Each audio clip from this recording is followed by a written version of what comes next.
Israel फ़लस्तीन तनाज़ा एक बहुत ही पुराना तनाज़ा है। जो फ़लस्तीन में उस वक्त सल्तनत उस्मानिया कायम थी। इसराइल का रियासत का मुतालबा और फ़लस्तीन का आज़ादी का मुतालबा दोनों हल हो जाएंगे। 40 सालों से दोनों मुल्क जंग कर रहे हैं, लेकिन किसी को कोई फ़ायदा नहीं पहुंचा। अब इसराइली पीएम को कत्ल कर दिया गया।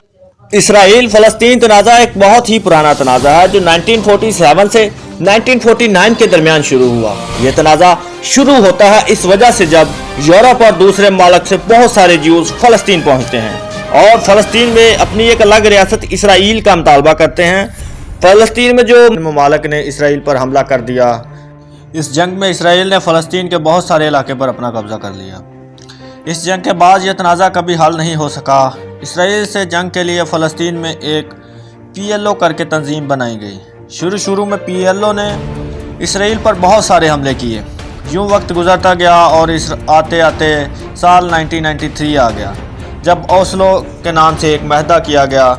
जब इसराइल के PM और PLO के चेयरमैन ने वाइट हाउस के गार्डन में यह सोचकर एक महदा किया, कितने सालों से दोनों मुल्क जंग कर रहे हैं, लेकिन किसी को कोई फ़ायदा नहीं पहुंचा।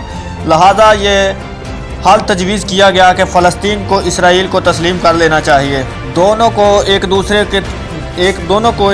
को रियासत के तौर पर कबूल कर लेना चाहिए। इस मुआहदे के बाद इसराइली PM को कत्ल कर दिया गया, ये कह कर के ये गरदार है। दूसरी तरफ फ़लस्तीन में PLO के मुकाबले हमास ग्रुप ने अपनी जगह बनाई, यहाँ तक कि हमास ने PLO पर हमले भी किए। ओस्लो मुआहदे के बाद से दोनों ममालिक के दरमियान कभी तनाज़ात ख़त्म नहीं हुए।